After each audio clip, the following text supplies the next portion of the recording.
जय हिंद दोस्तों, मैं लगन किरार आपका स्वागत करता हूं आपके अपने YouTube चैनल प्रोग्रेस विद लगन में। और आशा करता हूं आप अच्छे होंगे, स्वस्थ होंगे, मस्त होंगे। और देखिए, इस वीडियो में हम जानने वाले हैं धमनी और शिराओं में अंतर। तो धमनी क्या होती है, धमनियों को समझना कि जो धमनियां होती हैं वो हमारे, जैसे हम सब जानते हैं कि हृदय क्या करता है, पंप करता है रक्त का। तो जो रुधिर का पंप करता है तो वो किसकी जरूरत होती है, धमनियों की आवश्यकता होती है। यानी धमनियों को कैसे समझेंगे, पाइप की व्यवस्था होती है। जैसे अगर हमको खेतों में पानी पहुंचाना होता तो पाइप की आवश्यकता होती है ना, उसी प्रकार से धमनियां भी हमारे शरीर में एक पाइप की तरह बिछी हुई है, धमनियां और शिराएं। तो लेकिन समझना कि जो धमनियां होती हैं वो हृदय से रक्त को कहाँ ले जाती हैं, शरीर के विभिन्न भागों की ओर ले जाती है। और कैसा रक्त ले जाती है, ऑक्सीजन युक्त रक्त ले जाती है। क्योंकि फेफड़ों से जो ऑक्सीजन हम लेते हैं वो रक्त में मिलकर के बनाती है, ऑक्सीजन युक्त रक्त बनाती है। और ऑक्सीजन युक्त रक्त ही कहाँ पर जाता है, हृदय में जाता है। और हृदय से हमारे शरीर के विभिन्न भागों तक पहुंचता है। और उसी प्रकार जब शरीर में भी हम देखते हैं कि जब शरीर में पहुंच जाता है, कोशिकाओं के अंदर पहुंचता है, तो ग्लूकोज का क्या होता है, विघटन होता है, टूटता है और उसके माध्यम से कार्बन डाइऑक्साइड गैस बनती है। तो वो गैस जो होती है वो शिराओं के माध्यम से फिर हमारे शरीर के विभिन्न भागों से हृदय में आती है। तो वो कौन लाता है, शिरा लाती है।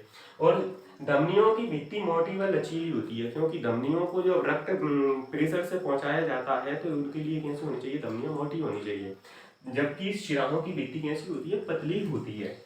धमनी में कपाट नहीं पाए जाते हैं, शिराओं में कपाट पाए जाते हैं। अब धमनी में कपाट क्यों या वॉल्व क्यों नहीं पाए जाते, क्योंकि जो ब्लड होता है वो प्रेशर से जाता है और उसको रोकेंगे थोड़ी नहीं तो ब्लड रो, है ना। जबकि शिराओं में जो वॉल्व होते हैं, कपाट होते हैं, वो इसलिए पाए जाते हैं कि जैसे देखना कि हम मोटर लगाते हैं तो वहाँ पर भी एक क्या कपाट या वॉल्व जैसे लगा देते हैं ना, वहाँ पर भी, कि जिससे कि जो पानी होता है वो बहुत दूर तक पाइपलाइन बिछी होती है, तो वहाँ से जो पानी है वापस कुएं में ना जाए। तो उसके लिए क्या करते हैं, एक वॉल्व लगा देते हैं। तो वही एक क्या होता है, शिराओं में भी एक कपाट होता है कि जब शरीर के विभिन्न भागों से रक्त हृदय में आता है तो ऐसा नहीं है कि वापस से नीचे चला जाए, है ना। इसलिए क्या होते हैं, शिराओं में कपाट पाए जाते हैं। तो ये याद रखना। धमनी में ऑक्सीजन युक्त रक्त बहता है, शिराओं में कार्बन डाइऑक्साइड युक्त रक्त बहता है। धमनी रक्त को हृदय से शरीर के विभिन्न भागों तक ले जाती है और शिरा रक्त को शरीर के विभिन्न भागों से हृदय की ओर लाती है। ये हमने जान ही लिया है। इसके बाद देखना, जिसमें रक्त दाब अधिक होता है, इसमें क्या होता है कि इसमें रक्त दाब होता है वो अधिक होता है, जबकि इसमें रक्त दाब कम होता है। इसमें रक्त दाब क्या होता है, प्रेशर होता है वो कम होता है, क्योंकि धमनियों में 120 mm के दाब से रक्त होता है वो पंप होता है हृदय के माध्यम से। और शिराओं में जो वापस आता है वो रक्त का कितना होता है, प्रेशर, तो उसका जो प्रेशर होता है 80 mm होता है। इसलिए इसका दाब कैसे होता है, कम होता है। ये काफी अंदर की ओर पाई जाती हैं और ये ऊपर ही होती हैं। जबकि हम शिराओं को तो आसानी से देख भी सकते हैं, है ना, जो कैसी दिखाई देती हैं, थोड़ी सी नीली कलर की दिखाई देती हैं, क्योंकि कार्बन डाइऑक्साइड होती है। और जो धमनियां होती हैं वो लाल रंग की दिखाई देती हैं, क्योंकि उसमें ऑक्सीजन होता है।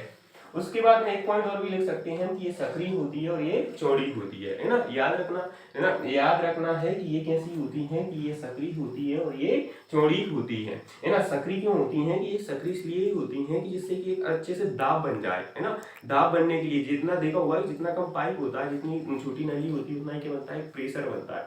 तो उसी प्रेशर से शरीर के विभिन्न भागों तक पहुंचाना है, क्योंकि ऊपर भी रक्त पहुंचाना और शरीर के विभिन्न भागों तक नीचे भी रक्त को पहुंचाना होता है। तो आशा करता हूँ आपको ये समझ में आया होगा। जय हिंद, जय भारत।